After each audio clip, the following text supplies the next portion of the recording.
Good morning and welcome to the second video. This video will be a talk about the Jedi. So there'll be a talk about engine, brakes, suspension, and a few other bits and pieces that are on the car. Pressure on his larger capacity brethren, and he's bid to do that. Starts with a launch in 2.49 seconds, so 200ths of a second down on Mathis with this Kawasaki powered Jedi. 18.12 in the S's for Ben. So the car very effective up through to that point of the hill, but with regard. So the chassis is number 50. It's a Jedi Mark IV made in 1995. I'll do this, I'll quickly pan out and we can have a quick walk around the chassis. I mean, this is not just a Mark IV really. This has bits. It has the later front uprights from the Mark VI and the wishbones. We move over to that side. And it also has the later pickups on the back as well. So it's a sort of Mark IV/6. It combines bits of the both. The floor itself, the rear floor is Mark VI circuit, and the front floor is Mark IV. So it still retains its original Mark IV front floor. As you see, the battery is in the side pod here. A lot of guys tend to put them down towards the front, but as I walk back towards the front, you'll see we have the brake reservoirs here underneath, but we've preferred to keep it in the side pod. There are two metal stays on the side here. Those two were designed to hold the oil cooler for the old engine. But we'll get onto the engine in a little bit, the new engine that's in the car. So we'll walk back round. Yeah, radiator on the other side. Big old Volkswagen Polo radiator. Very, very good and efficient radiator. So with two of us double driving, it does certainly keep the car cool enough over the entire weekend. So yeah. But move around to the back again. And you see, we got the chain drive diff at the back. So we'll talk about the suspension whilst we're here. The dampers are original steel Jedi dampers from Avo. So there's no trick dampers on this car. So no Olins or anything like that. This is Jedi original equipment. The circuit cars tend to use the alloy ones. We're still using the steel ones. In fact, the rear ones are, I believe, still the original from when the car was made. So they're a few years old, but they work still fantastic. And yeah, just can't knock them. Whilst I'm here, the brakes. Move around the side here. As he says, it focuses. Brembo brakes. We run Brembo brakes with drilled discs on the front and back. The pads are circuit pads. I mean, a bit unusual for hill climbing, running the harder pads, but it certainly stops the car fast enough. And yeah, they are phenomenal.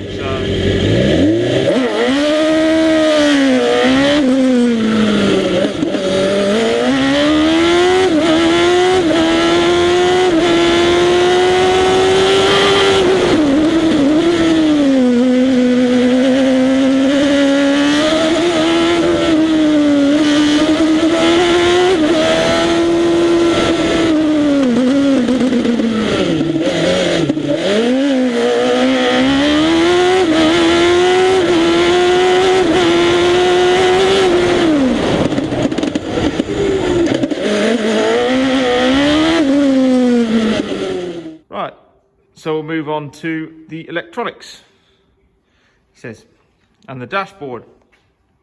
Now this is a newer dashboard. This one went in the car when the Suzuki engine was fitted. So it is a slight bit smaller from where I made my own carbon fibre panel. Auto rev counter, so nice digital display with the lights across the top, which also acts as a shift light as well when it gets to the top. There's a function with this one which allows you to press the button on the side. It will then give you an indication of where you should be in the start range. And then once it goes beyond that rev range, it then goes back to a normal rev counter.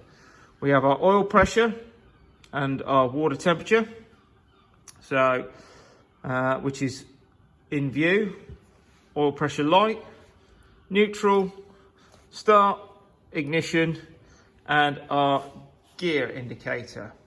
So we move back. The ECU we're running, a Yoshimura K1 ECU. Now it's kind of odd, we're running still retaining the K1 ECU, but the old engine that was in the car was a K1 ECU, well, K1 engine.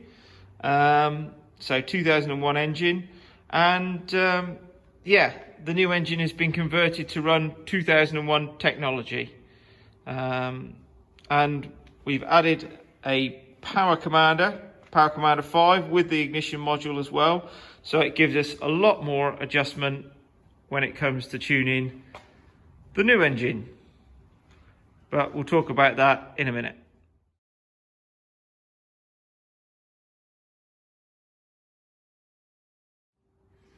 So now the engine bit, and the bit I think a few people are going to be interested in. The new engine, what is it? Well, it's still Suzuki, but it is a Suzuki GSXS bottom end. So excuse my fingers as they came into shot there. So from about here all the way to the bottom is GSXS 2017. So that's crank, rods, pistons, gearbox. So yeah, 2017 GSXS, which is a remanufactured GSXR K series. It's actually based off the K8. So the bottom end is remanufactured K8. So that's what the bottom half is. The clutch in it, I took the slipper clutch out. The clutch that is now, or the whole basket system that's now in the engine, is K3, because I wasn't happy with the way that the slipper felt. So we've gone back to an earlier type clutch, and it works well, works very, very well. The end timing case here.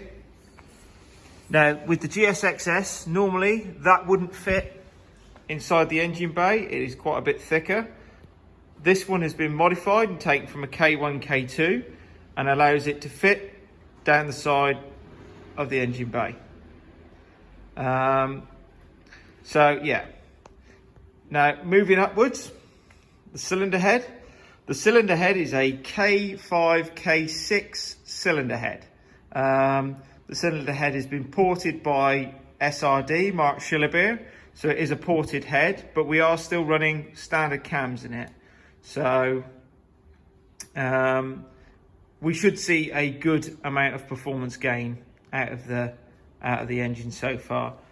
The throttle bodies, some people might notice, they are K6 throttle bodies, but they have had a bank of injectors removed, and in the place of those extra injectors, the injectors that are in there are slightly more upgraded, so it does put plenty of fuel in there, but one of the other reasons was to maintain the 4 injectors was to work with the original ECU system, which is the 2001 K1 Yoshimura system. There was a couple of adaptations that had to be made to this engine for it to run the 2001 system. There is a timing wheel inside here, inside this casing here, which had to be specially machined to fit the crank. And now the system runs on the 2001 system, and it runs really smoothly. So we'll do a little bit of a talk about the diff and the upgrade we made over last year. For the first 2 years we ran the car with just a open classic mini diff. In fact, I have one right over here. This is walking past all the engine panels. So you can all see the construction of what was the original type diff.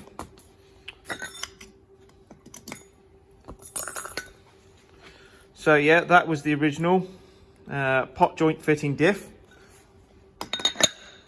We now run, he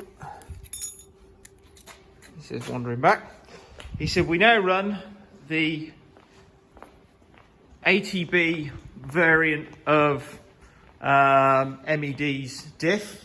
Can't call it an ATB because Quaith. So helical diff. So yes, the MED helical diff in the back of this completely transformed the car. Found at places like Wiscombe we went around a second faster. The car was just so much quicker on the power with the ATB over the open diff. So what makes this car so special? It is a fantastic bit of kit.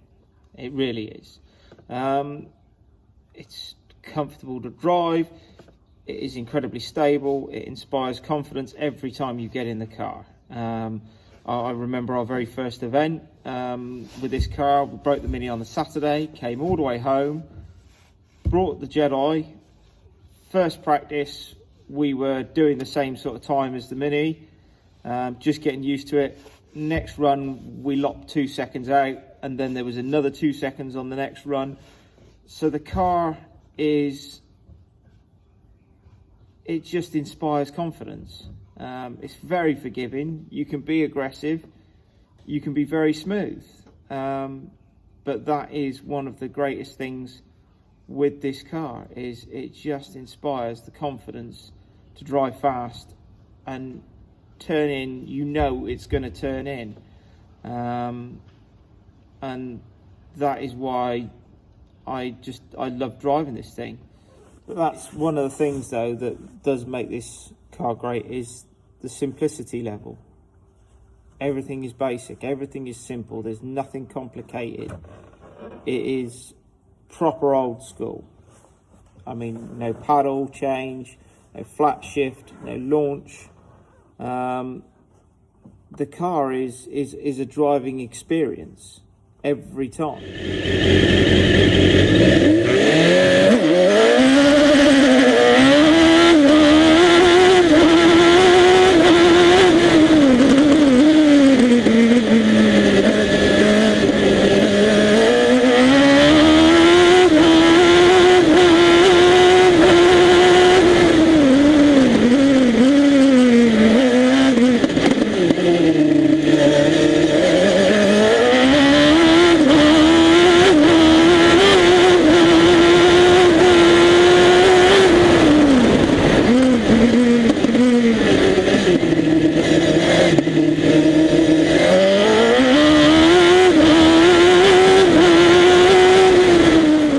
Second video. I hope you enjoyed it and learned a little bit about the car, and hopefully some more videos next week.